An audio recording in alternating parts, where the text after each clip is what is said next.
හරියටම ඉංග්‍රීසි මුල සිට සරල. අයිබෝන් යාළුවනේ පාඩම් අංක 22කින් අදත් මම ඔයාලව හම්බෙන්න ආවා මම ඉංග්‍රීසි YouTube නාලිකාවෙන්. අද අපි කතා කරමු කාල භේදය 5 යටතේ simple future tense. සරල අනාගත කාල වාක්‍ය පිළිබඳ simple future tense. අපි අතීත කාලය කතා කරා වර්තමාන කාලය කතා කරා අද අපි කතා කරන්න යන්නේ අනාගත කාලය වාක්‍ය ගැන. හොඳයි. අපි දැන් මේ විදිහට අනාගත කාල වාක්‍ය ගැන කතා කරනකොට පළවෙනි වාක්‍ය රටා ආකාරය. අනාගත කාලයේ පළවෙනි වාක්‍ය රටා ආකාරය තමයි යාළුවනේ he will be a boy. ඔහු he a boy අපි ඉගෙන ගත්තා පිරිමි ළමයෙක්. එතකොට be will be කියන්නේ වේවි. ඔහු පිරිමි ළමයෙක් වේවි. ඔහු පිරිමි ළමයෙක් වේවි. අනාගතයේ වෙන්නේ අනාගතේ. අපිට කියන්න බලන්න. ඔහු හොඳ පිරිමි ළමයෙක් වේවි. කොහොමද කියන්නේ? He will be a good boy. අනේ විදිහට. එතකොට ඒකේ බහුවචනය මොකක්ද යාළුවනේ? They will be boys. ඔහු පිරිමි ළමයි වේවි. අපි නාම විශේෂණයක් දාලා කිව්වොත් they will be good boys. අනාගතයේදී ඒ කට්ටිය හොඳ පිරිමි ළමයි වේවි. ඔන්න ওই වාක්‍යය තුල අපි බලමු. He will be a boy. එතකොට subject එක. උක්තේ විදියට එහෙම නැත්නම් කර්තෘ විදියට ක්‍රියාත්මක වෙන්නේ he කියන නාමපදේ. a boy කියන නාමපදේ object එහෙම නැත්නම් කර්ම විදියට ක්‍රියාත්මක වෙනවා. will be. be ක්‍රියාපදේ තමයි මේකේ be verb එක තමයි will be කියන පදේ. am is are කියන තුන වර්තමාන විදිහටත් were කියන be ක්‍රියාපද දෙක අතීත විදිහටත් will be කියන ක්‍රියාපදය අනාගත විදිහටත් යෙදුණු බව දැන් අපේ මේ පාඩම් තුනේම එකතු විදිහට අපිට මතක් කරගන්න පුළුවන්. අපි එහෙමනම් බලමු දෙවෙනි වාක්‍ය ආකාරය simple future tense එකේදී කොහොමද අපි අධ්‍යයනය කරන්න කියලා. මේක තමයි have කියන form එක. have form එක.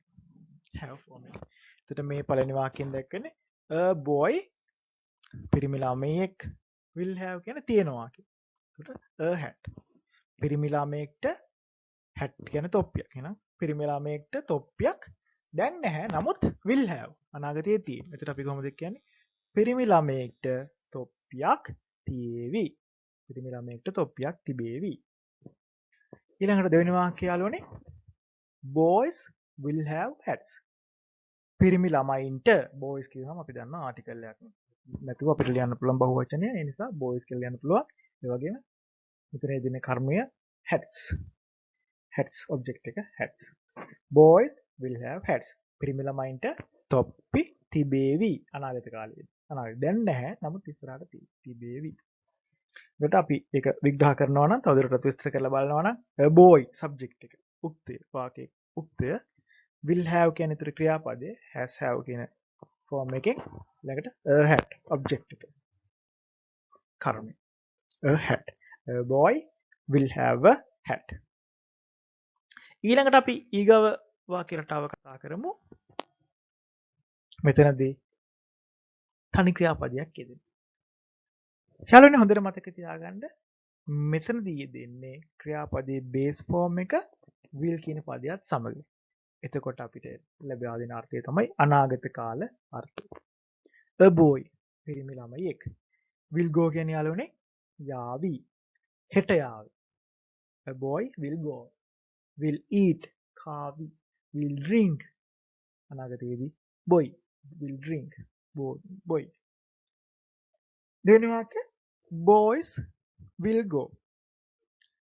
මෙතනදී will go අවස්ථා දෙකේදීම අපිට දීලා තියෙන්නේ will go කියන එක. එතකොට ඒක වචන බහුවචන වේදයක් මෙතන යෙදෙන්නේ නැහැ. පිරිමි ළමයෙක් යාවි නම් a boy will go. පිරිමි ළමයි යාවි නම් boys will go. ඒ අනුව අපිට මේ වාක්‍ය විස්තර කරගන්න පුළුවන් a boy. a boy subject එක විදිහට. එහෙම නැත්නම් උක්තේ විදිහට will go ක්‍රියාපදේ verb එක විදිහට will go. a boy will go. පිරිමි ළමයෙක් යාවි. ඔන්න ඔය විදිහට අපිට සරල අනාගත කාලය ඔය විදිහට වාක්‍ය සකස් කරගන්න පුළුවන්. සරල අනාගත කාලයේ අවස්ථා තුන අපි විස්තර කරේ මේ දක්වා. ඒ අනුව මේ වෙනකොට අපි simple present tense, සිම්පල් ෆාස්ටෙන් සහ සිම්පල් ෆියචටන්ස් කතා කර තොට අපි මේ වෙනකොට මේ විදිහට ටෙන්සස් 3ක් කතා කරලා තියෙන ඊළඟ වීඩියෝ එකෙන් අපි තවදුරටත් මෙන්න මේ කියන ටෙන්සස් ගැන අවබෝධයක් ලබාගම් මම ඉංගලිෂ් YouTube නාලිකාවෙන් තැංකෝ